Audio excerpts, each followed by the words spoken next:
नमस्कार दोस्तों, आप सभी का स्वागत है। आपके अपने YouTube चैनल मानव जीवन में दोस्तों लाइफ में सभी आगे बढ़ना चाहते हैं और लाइफ में आगे बढ़ने के लिए हमें रोज ही कुछ नया सीखना चाहिए और आगे बढ़ना चाहिए। तो चलिए आज की प्रस्तुति शुरू करते हैं। श्री शिवाय नमस्तुभ्यम, हर हर महादेव। दोस्तों, आप सभी लोग जानते हैं कि 12 दिसंबर 2024 यानी गुरुवार को पड़ रही हैं मार्गशीर्ष महीने की द्वादशी तिथि। और दोस्तों, ये वो तिथि है जो मार्गशीर्ष महीने में पड़ने वाली सबसे बड़ी तिथि है, क्योंकि यह गुरुवार के दिन पड़ रही है, जो बहुत ही खास है। और दोस्तों, आप सभी लोग जानते हो कि गुरुवार का अगर सबसे बड़ा कोई उपाय है तो वो 7 चने की दाल वाला उपाय है। तो दोस्तों, इस गुरुवार के दिन आप लोगों को इस 7 चने की दाल वाले उपाय को जरूर करना है। बहुत सारे लोग होंगे जिन लोगों ने इस उपाय को ना किया हो, मतलब पूरा साल निकल गया, उन्होंने किसी भी दिन इस चने की दाल उपाय को ना किया हो। पर दोस्तों, आपके पास एक आखिरी मौका बचा हुआ है, जो कि 12 दिसंबर के दिन है।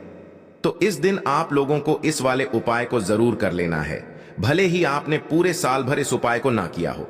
पर अगर आपने इस मार्गशीर्ष महीने की द्वादशी तिथि के दिन अगर इस वाले उपाय को कर लिया, तो आपको इस उपाय को करने का वो फल मिलेगा जिसकी आपने कभी कल्पना भी नहीं करी होगी। इसीलिए आप लोग इस वाले उपाय को एक बार जरूर कर लेना, ताकि आप लोगों के हाथ से यह मौका ना जा सके और आपको इस उपाय को करने का फल मिल सके। दोस्तों, यह उपाय पंडित जी ने अपनी अभी की ही शिव महापुराण की कथा में बताया है। जिस उपाय को आज हम आपको बहुत अच्छे से समझाने वाले हैं। इस वीडियो को देखने के बाद इस उपाय को समझने के लिए आपको कोई और वीडियो को देखने की जरूरत नहीं पड़ेगी।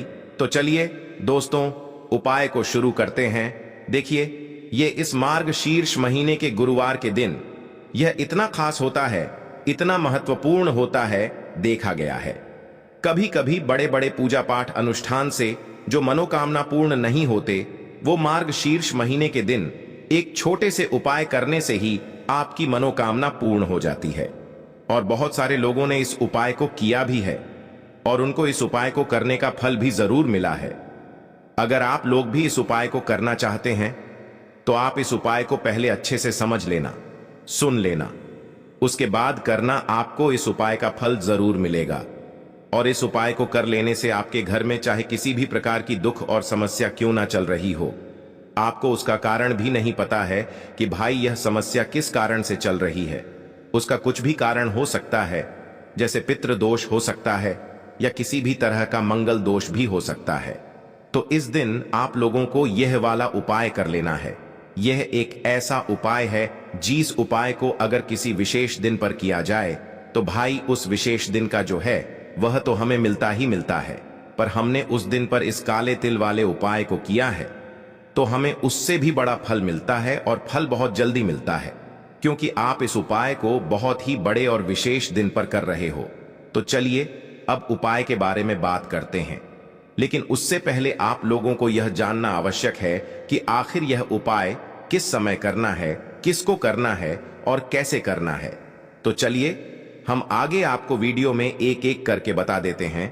लेकिन उससे पहले अगर आप लोग हमारे चैनल पर नए हैं, तो हमारे चैनल को सब्सक्राइब कर लेना और इस वीडियो को लाइक करके कमेंट बॉक्स में श्री शिवाय नमस्तुभ्यम ओम नम शिवाय जरूर टाइप कर देना। तो दोस्तों, इस 7 चने की दाल वाले उपाय को हमें इस गुरुवार के दिन कैसे करना है, किसको करना है, किस समय करना है और कहां पर करना है, ये सारे सवालों के जवाब आपको इस वीडियो में मिल जाएंगे। और जो ये वीडियो देखेगा भाई, उसको 7 चने की दाल वाला उपाय जरूर करना चाहिए, क्योंकि इस दिन चने की दाल का भी बहुत ही बड़ा और विशेष महत्व होता है। और जब बात आ जाए 7 चने की दाल की, तो ये सोने पे सुहागा वाली बात हो जाती है और ये एक बहुत ही बड़ा उपाय हो जाता है गुरुवार द्वादशी का। तो अब दोस्तों, इस 7 चने की दाल वाले उपाय को आखिर करना किसको है, सबसे पहले हम लोग वो बात जान लेते हैं। तो देखो, घर की जो बड़ी माताएं बहनें होती हैं, उन माताओं बहनों में से कोई भी एक बड़ी माता बहन इस वाले उपाय को कर सकती है। और दोस्तों, अगर आप चाहे तो अपने घर में से सभी सदस्यों को भी इस उपाय को करवा सकते हैं। अगर किसी व्यक्ति की खुद की कोई मनोकामना है, खुद की कोई दुख और परेशानी है जो कि वह अपने लिए ही करना चाहता है, इस वाले उपाय को तो वह खुद अपने लिए भी कर सकता है।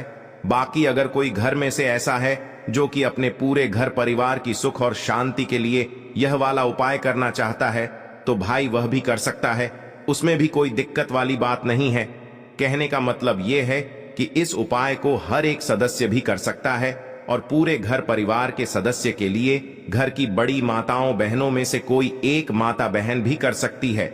माताएं बहनें अगर घर में उपस्थित ना हो या वह यह वाला उपाय न कर पा रही हो तो फिर घर का कोई बड़ा सदस्य भी इस 7 चने की दाल वाले उपाय को कर सकता है, चाहे फिर वह पुरुष ही क्यों ना हो, उसमें कोई भी दिक्कत वाली बात नहीं है। अब दोस्तों, इस चने की दाल वाले उपाय को हमें करना कहां पर है?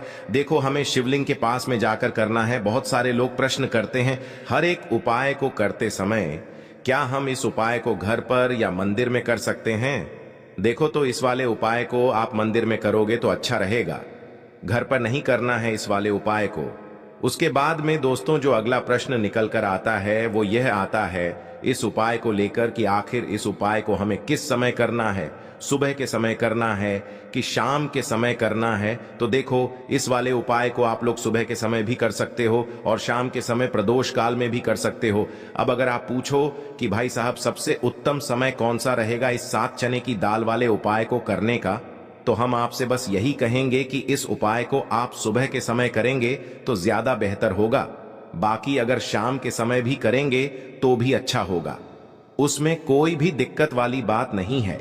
तो अब दोस्तों जो अगली सबसे बड़ी और महत्वपूर्ण बात आती है वो ये आती है कि सुबह अगर हम उपाय को करेंगे तो हमें कितने बजे से लेकर कितने बजे तक के बीच में करना है, और शाम के समय प्रदोष काल में करेंगे तो हमें कितने बजे से लेकर कितने बजे के बीच में करना है। तो देखो, सुबह जितनी जल्दी हो सके आप उपाय को करने की कोशिश करना। बाकी अगर किसी कारणवश लेट भी हो जाओ, थोड़ी देर भी हो जाए, तो 10 या 11 बजे तक भी आप उपाय कर लेना, पर 12 बजे से ज्यादा देरी ना हो, ठीक है? इस बात का ध्यान रखना। उसके बाद में दोस्तों अगर शाम के समय प्रदोष काल की बात करें, प्रदोष काल का जो समय है होता है वो शाम के 6 बजे से शुरू हो जाता है। मतलब शाम के 6 बजे से लेकर 7 बजे के बीच का जो समय होता है ये समय प्रदोष काल का समय होता है। पर अभी जो मौसम चल रहा है इस मौसम में जो है शाम बहुत देरी से होती है, तो आप इस उपाय को 7 या 8 बजे के बीच में भी कर सकते हो। मतलब शाम के 6 बजे से रात 8 बजे के बीच में आप कभी भी इस वाले उपाय को कर सकते हो, उसमें कोई भी दिक्कत वाली बात नहीं है। परंतु गुरुवार के दिन कोशिश करना कि समय के अंतर्गत ही कर लो। किसी कारणवश ना कर पाओ तो थोड़ा देरी से भी कर सकते हो, आपको उपाय का फल जरूर मिलेगा। सबसे पहला उपाय विशेषकर आपको 7 चने की दाल से करना है। तो इस उपाय के लिए आपको मात्र 7 चने की दाल लेना है। इसी के साथ में आपको एक तांबे के पात्र के अंदर शुद्ध जल लेना है और इन दोनों सामग्री को लेकर के आपको भगवान शिव के मंदिर में पहुंच जाना है। गुरु जी ने बताया है कि यह उपाय आप सुबह से लेकर शाम तक किसी भी समय कर सकते हैं। देखो दोस्तों, आपके पास जो 7 चने की दाल है, सबसे पहले तो उन पर आपको थोड़ा सा जल डाल करके उन्हें गीला कर लेना है। अब इस चने की दाल को आपको अपने सीधे हाथ की हथेली पर रखना है और आपके जीवन में जो दुर्भाग्य चल रहा है, आपके जीवन में जिन भी कार्यों में आपको रुकावट उत्पन्न हो रही है, जिन भी कार्य में आप बार बार असफल हो जाते हैं, तो आपको प्रार्थना करनी है, हे महादेव, मुझे इन सभी कार्यों में सफलता प्राप्त हो तथा मेरे जीतने भी कार्य अटक रहे बस सभी परिपूर्ण हो। और ये 7 चने की दाल आपको भगवान शिव के शिवलिंग पर समर्पित कर देना है। बृहस्पतेश्वर महादेव का मन में स्मरण करते हुए गुरु जी ने कहा है कि जो भी व्यक्ति गुरुवार के दिन इस प्रकार से चने की दाल समर्पित कर देता है शिवलिंग पर, उसके जीवन से सारा दुर्भाग्य दूर हो जाता है। अब दोस्तों अंत में जो एक जल का पात्र है आपके पास, इसे भी आपको भगवान शिव की शिवलिंग पर अर्पित कर देना है और श्री शिवाय नमस्तुभ्यम इस मंत्र का जाप करते हुए बस इतना सा उपाय करना है। आपको आपके जीवन का जितना भी दुर्भाग्य है वह सभी दूर होगा। अब दोस्तों हम बात करते हैं दूसरे विशेष उपाय के बारे में। यह उपाय विशेषकर आपकी जो भी मनोकामनाएं हैं उन्हें परिपूर्ण करने वाला है। यदि आपको ऐसा लगता है कि आपने कई प्रकार के उपाय कर लिए हैं लेकिन महादेव अभी तक आपकी जो मनोकामना है उसे परिपूर्ण नहीं कर रहे हैं, तो आपको ये उपाय जरूर करना है। देखिए, इस उपाय को करने के लिए मात्र आपको एक गुड़ का टुकड़ा लेना है इसी के साथ मैं आपको एक तांबे के पात्र के अंदर शुद्ध जल लेना है। देखिए, गुरुवार के दिन यदि हम गुड़ वाले जल से उपाय करते हैं तो बहुत ही चमत्कारी माना जाता है और इससे जो हमारा बृहस्पति ग्रह है वह भी मजबूत होता है। बृहस्पति ग्रह यदि हमारा मजबूत होता है तो हमें कभी भी जीवन में धन संपदा की कमी नहीं होती है। हमारे जीवन में जो दुर्भाग्य होता है वह भी सौभाग्य में बदल जाता है। तो देखिए दोस्तों, इस उपाय के लिए आपको एक गुड़ का टुकड़ा लेना है, एक तांबे के पात्र के अंदर शुद्ध जल लेना है और इन दोनों सामग्री को लेकर के आपको भगवान शिव के मंदिर में पहुंच जाना है। अब दोस्तों, इसे गुड़ के टुकड़े को आपको उससे जल के पात्र के अंदर डाल देना है और गुड़ से युक्त जल आपको तैयार कर लेना है। आप इस जल को आपको भगवान शिव की शिवलिंग पर अर्पित कर देना है। श्री शिवाय नमस्तुभ्यम इस मंत्र का जाप करते हुए और बृहस्पतेश्वर महादेव का मन में स्मरण करते हुए जो भी व्यक्ति गुरुवार के दिन इस प्रकार से यह गुड़ वाला जल समर्पित कर देता है शिवलिंग पर, उसके जीवन में कैसी भी कोई भी मनोकामना होगी वो हमारे महादेव परिपूर्ण कर देते हैं। तो आपको मनोकामना पूर्ति के लिए ये छोटा सा और सरल सा उपाय भी अवश्य ही करना है। अब दोस्तों, हम बात कर लेते हैं तीसरे विशेष उपाय के बारे में। देखिए दोस्तों, इस उपाय के लिए आपको मात्र एक तांबे के पात्र के अंदर शुद्ध जल लेना है। इसी के साथ में आपको 11 चावल यानी कि अक्षत के दाने लेना है। देखें, चावल के दानों को लेते समय आपको ध्यान रखना है कि ये कहीं से भी टूटे हुए या फिर खंडित नहीं होने चाहिए। इसी के साथ में आपको थोड़ा सा पीला चंदन भी लेना है। अब देखो दोस्तों, सबसे पहले तो इन सभी सामग्रियों को लेकर के आपको पहुंच जाना है भगवान शिव के मंदिर में। देखिए दोस्तों, सबसे पहले तो आपके पास जो चावल के दाने हैं उनमें आपको ये पीला चंदन थोड़ा सा डाल देना है और उन चावल के दानों पर आपको थोड़ा सा जल डाल करके उन्हें गीला करना है, यानी कि उन चावल के दानों को आपको पीला कर लेना है।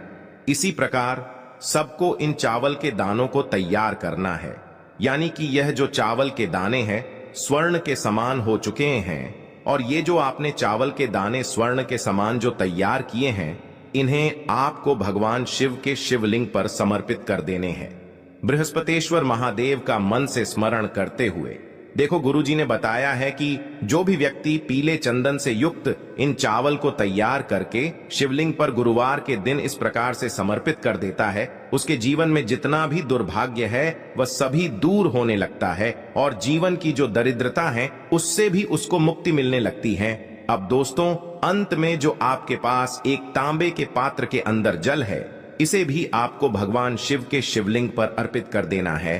श्री शिवाय नमस्तुभ्यम इस मंत्र का जाप करते हुए और बृहस्पतेश्वर महादेव का मन में स्मरण करते हुए देखिए, ये सभी उपाय छोटे छोटे हैं लेकिन इनका जो फायदे हैं वह बहुत ही अधिक मिलेंगे। आपके जितने भी कार्य हैं वह सभी सिद्ध होते चले जाएंगे। आपके जितने भी कार्य में आपको रुकावटें आ रही हैं बस सभी दूर होती जाएंगी। दोस्तों, अब हम बात कर लेते हैं चौथे विशेष उपाय के बारे में। देखिए, इस उपाय के लिए आपको 2 दीपक लेने होंगे। दोनों ही दीपक आप मिट्टी के भी ले सकते हैं और दोनों ही दीपक आप शुद्ध आटा मढ़कर उनके भी तैयार कर सकते हैं। अब दोस्तों, दोनों ही दीपक के अंदर आपको शुद्ध घी का प्रयोग करना होगा और एक दीपक के अंदर आपको गोल रुई की बाती का प्रयोग करना होगा और एक दीपक के अंदर आपको लंबी बाती का प्रयोग करना होगा। लंबी बाती वाले दीपक के अंदर आप मौली वाला जो धागा आता है कलावा का, उसकी बाती का प्रयोग भी आप लंबी पाती वाले दीपक के अंदर कर सकते हैं। देखिए, 2 दीपक वाला ये चमत्कारी उपाय केवल गुरुवार की रात्रि में ही किया जाता है, इसीलिए आपको इस उपाय को बहुत ही ध्यान से समझना।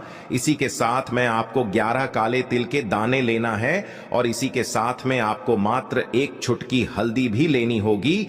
अब दोस्तों, यह सभी सामग्री लेकर के आपको रात्रि के समय पहुंच जाना है अपने घर में, जहां कहीं भी तुलसी जी का पौधा, तुलसी माता का निवास स्थान है, वहां पर देखिए दोस्तों, सबसे पहले तो आपके पास जो एक गोल बाती का दीपक, उसे आपको तुलसी जी के वहां पर प्रज्वलित करना है। दीपक को प्रज्वलित करते समय आपको ओम नमो भगवते वासुदेवाय इस मंत्र का 11 बार जाप कर लेना है। अब देखिए दोस्तों, आप जो 11 काले तिल के दाने लेकर के आए हैं उन्हें आपको अपने सीधे हाथ में रखना है और जो आपने गोल बाती वाला दीपक प्रज्वलित किया है माता तुलसी जी के वहां पर। उसके ऊपर से आपको इन 11 काले तिल को घड्डी की दिशा में घुमाना है। आपको अपना नाम और अपनी गोत्र को बोल देना है और फिर आपको इन काले तिल को उससे जलते हुए दीपक के अंदर डाल देने हैं। देखिए, काले तिल भगवान विष्णु के पसीने से उत्पन्न हुए हैं और जब भी हम यह दीपक गुरुवार की रात्रि में प्रज्वलित करते हैं तो इससे हमें हमारे कर्ज में राहत मिलती है। हमारे जीवन में धन प्राप्ति के नए नए मार्ग खुलते हैं। हमारा अगर कोई भी कार्य रुका हुआ है तो वह भी परिपूर्ण होता है। देखिए, गोल बाती का जो दीपक है, विशेषकर हम माता तुलसी के वहां पर भगवान विष्णु और माता लक्ष्मी के निमित्त प्रज्वलित कर रहे हैं, क्योंकि गुरुवार का जो दिन है वह विष्णु भगवान और माता धन लक्ष्मी को समर्पित होता है। इस प्रकार से आपको ये दीपक प्रज्वलित कर देना है। अब जो आपके पास लंबी बाती का दीपक है, एक चुटकी हल्दी है, तो इससे आपको लेकर के पहुंचना है अपने घर के मंदिर में। आपके घर के मंदिर में माता लक्ष्मी की जो भी प्रतिमा ही मूर्ति है उनके सामने सबसे पहले तो आपको ये लंबी बाती का दीपक रखना है। फिर आपको दीपक को प्रज्वलित कर देना है। दीपक को प्रज्वलित करते समय आपको ओम महालक्ष्मी नमः इस मंत्र का जाप करते रहना है। अब दोस्तों, आपके पास जो एक चुटकी हल्दी है उसे आपको अपने सीधे हाथ में रखना है और इस एक चुटकी हल्दी को आपको उस दीपक के ऊपर से 11 बार घड़ी की दिशा में घुमाना है और आपको ओम महालक्ष्मी नमः मंत्र का जाप करते रहना है और इस एक चुटकी हल्दी को आपको उसे दीपक के अंदर डाल देना है। देखिए, एक चुटकी हल्दी वाला जो दीपक है आपके जीवन से दुर्भाग्य को समाप्त करता है। माता लक्ष्मी की आपको कृपा प्राप्त करवाएगा, धन प्राप्ति के आपके जीवन में नए नए मार्ग बनाएगा। तो इस प्रकार से आपको यह उपाय अवश्य करने हैं दोस्तों। यदि आपको उपाय से जुड़ा किसी भी प्रकार का सवाल पूछना है तो आप कमेंट बॉक्स में पूछ सकते हैं। उपाय को करते समय आप किसी भी प्रकार की गलती नहीं करनी है। अगर आपको वीडियो अच्छी लगी हो तो चैनल को सब्सक्राइब जरूर करें। हर हर महादेव, ओम नमः शिवाय। देखो, इस उपाय के लिए आपको लेना है एक गोल बाती का दीपक। आप चाहें तो मिट्टी का ले सकते हैं या फिर घर से शुद्ध आटा मढ़कर उसका दीपक आप तैयार कर सकते हैं। इसके बाद आपको लेना है शुद्ध गाय का घी। अगर वो नहीं है तो कोई भी देसी घी इस्तेमाल कर सकते हैं, जिससे आपको दीपक प्रज्वलित करना है। देखो, अब ये सब सामग्री लेकर आपको जाना है प्रदोष काल में आपके घर पर तुलसी जी के घेरे के पास में। देखो, ये उपाय तो आपको अवश्य करना है। देखो, वहां पहुंचकर सबसे पहले वो दीपक आपको प्रज्वलित कर देना है और ओम नमो भगवते वासुदेवाय नमः का 11 बार जाप करना है। उसके बाद आपको अपने सीधे हाथ में थोड़ी हल्दी लेकर उस दीपक में अपना नाम और गोत्र बोलते हुए डाल देना है। उसके बाद माता लक्ष्मी से आपको प्रार्थना करना है कि हे महालक्ष्मी, हमारी सभी दुख तकलीफों को दूर करो। हे महादेव, हमारे सब दुख कष्टों को खत्म करो। इस भावना से आपको ये उपाय करना है। आज के लिए बस इतना ही इस वीडियो में दी गई जानकारी। अगर आपको अच्छी लगी हो तो प्लीज हमारे चैनल मानव जीवन को सब्सक्राइब करें, लाइक करें और हमारे वीडियो में अंत तक बने रहने के लिए धन्यवाद।